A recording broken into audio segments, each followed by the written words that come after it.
காலேஜில் இனியாவுக்கு கிடைத்த அதிர்ச்சி, சந்தேகப்படுற பழனிசாமி, பாக்கியா கொடுத்த வார்னிங். ஸோ இந்த மாதிரியான விஷயங்கள் குறித்தா இன்னைக்கான பாக்யலட்சுமி சீரியலில் என்னென்ன நடந்துச்சு அப்படிங்கிறத பார்க்க போகிறோம். ஸோ அந்த வகையில் இனியா பார்த்தீங்க அப்படின்னா காலேஜ் டான்ஸ் போட்டியில் வந்துட்டு தேர்வாகி இருக்கிறாங்க. ஆனால் ஈஸ்வரி அண்டு பாக்கியா வந்துட்டு இனியாவுக்கு அதிர்ச்சி கொடுக்குறாங்க. அண்ட் இன்னொரு பக்கத்தில் பழனிசாமி பாக்கியாவினுடைய ஹோட்டலில் புதுசாக சேர்ந்த செஃப் மேலே சந்தேகப்படுறாரு. ஸோ அந்த வகையில் இந்த எபிசோட ஆரம்பத்தில் பாக்கியா கிட்ட செழியன் மன்னிப்பு கேட்டுக்கிட்டு இருக்க, நீ எதுக்காக குடிச்சிட்டு வந்த அப்படிங்கிற காரணத்தை பாக்கியா கேட்டதும், நம்ம எல்லாரையும் வழி நடத்திட்டு இருந்தது தாத்தா தான், இப்போ அவர் இல்லை, எழிலும் போயிட்டான், எங்கள் குடும்பத்துக்காக இருக்கிற ஒரே ஆம்பளை நான் தான், எனக்கு எப்படி இந்த குடும்பத்தை பார்க்க போகிறேன் அப்படிங்கிற மாதிரி டென்ஷனாக இருந்துச்சு அப்படிங்கிற மாதிரி சொல்ல, அப்படின்னா அப்படி ஒரு டென்ஷன் உனக்கு வேண்டாம், உன் மேலே எந்த பாரத்தையும் நாங்கள் வைக்க மாட்டோம், நீ ஜெனியையும் குழந்தைகளையும் மட்டும் நல்லா பார்த்துக்கோ அப்படிங்கிற மாதிரி சொல்லிட்டு, இந்த குடும்பத்தை பார்த்துக்க நானும் பாட்டியும் இருக்கோம் அப்படிங்கிற மாதிரி பாக்கியா சொல்லிடுறாங்க. அதோட இன்னொரு தடவை இந்த மாதிரியான காரணத்தை சொல்லிட்டு நிற்காத, தோளுக்கு மேலே வளர்ந்த பையன்னு பார்க்க மாட்டேன் அப்படிங்கிற மாதிரி பாக்கியா பார்த்தீங்கன்னா செழியனுக்கு வார்னிங் கொடுக்குறாங்க. அண்ட் இன்னொரு பக்கத்தில் இனியா ரிசல்ட்டுக்காக வெளியே வெயிட் பண்ணிக்கிட்டு இருக்க இனியாவினுடைய தோழிகள் உள்ளே போகலாம் அப்படிங்கிற மாதிரி வலுக்கட்டாயமாக கூட்டிகிட்டு போகிறாங்க. எனக்கு செலக்ட் ஆகணும்னு ஆசையாக இருக்குது, ஆனால் நம்பிக்கை இல்லை அப்படிங்கிற மாதிரி இனியா சொல்ல, நீ நல்லா தான் ஆடி இருக்க வா அப்படிங்கிற மாதிரி ஃப்ரெண்ட்ஸ் கூட்டிக்கிட்டு போகிறாங்க. 4 பேரை செலக்ட் பண்ணதும் நம்மளுடைய பேர் இருக்காது அப்படிங்கிற மாதிரி இனியா வருத்தப்பட்டுக்கிட்டே வெளியே நடந்து போகிறாங்க.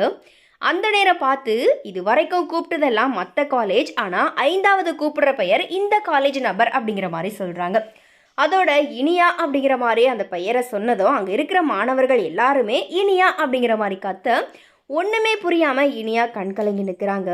அடுத்த கட்டத்தில் பாக்கியா ரெஸ்டாரண்ட்டில் உட்காந்துக்கிட்டு இருக்கிறாங்க. அப்போது செல்வி வந்து ஊர்கதைகளை பேசிக்கிட்டு இருக்க, பாக்கியா உனக்கு வேலை இல்லையா, எதுக்காக இப்படி பேசிகிட்டு இருக்க அப்படிங்கிற மாதிரி கேட்க, உள்ள செஃப் எந்த வேலையும் பண்ண விட மாட்டேன்னு சொல்கிறாரு. அவர் செய்கிறத நாங்கள் வேடிக்கை பார்த்துட்டு தான் நின்றுக்கிட்டு இருக்கோம், உதவி கேட்டால் நானே பண்ணிக்கிறேன் அப்படிங்கிற மாதிரி அவர் சொல்லிக்கிறாரு. நீயே வந்து பாருக்கா அப்படிங்கிற மாதிரி செல்வி கூப்பிட, அங்கே புது ரசகுல்லா ஒன்று பண்ணியிருக்கிறாரு அந்த செஃப். அது எப்படி இருக்குதுன்னு பாருங்க அப்படிங்கிற மாதிரி டேஸ்ட் பண்ண கொடுக்க, செல்வி அதை சாப்பிட்டு பார்த்துட்டு சூப்பராக இருக்குது அப்படிங்கிற மாதிரி சொல்ல, நீங்கள் எதுவும் சொல்லலையே மேடம் அப்படிங்கிற மாதிரி பாக்கியா கிட்ட அந்த செஃப் கேட்க, பாக்கியா நல்லா இருக்குது அப்படிங்கிற மாதிரி சொல்லிட்டு, நான் செய்கிறத விடவும் இதில் ஏதோ ஒரு ஃப்ளேவர் எக்ஸ்ட்ரா இருக்குது அப்படிங்கிற மாதிரி கேட்க, அதை மட்டும் கேட்காதீங்க, அது என்னோட சீக்ரெட் அப்படிங்கிற மாதிரி செஃப் சொல்லிடுறாரு.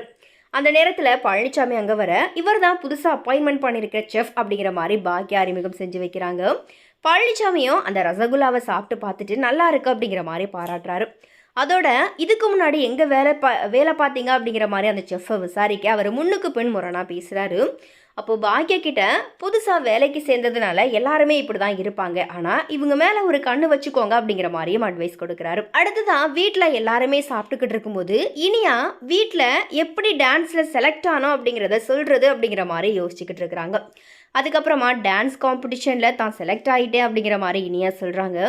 இனி அடுத்ததாக நடக்கிற போட்டியில் வெற்றி பெற்றா டிவியில் நடக்கிற டான்ஸ் ஷோவில் பார்ட்டிசிபேட் பண்ண முடியும் அப்படிங்கிற மாதிரி சொல்ல, ஈஸ்வரி அதெல்லாம் வேண்டாம், டிவியில் வந்தால் நல்லா இருக்காது அப்படிங்கிற மாதிரி இனியாவுக்கு மறுப்பு தெரிவிச்சிடுறாங்க.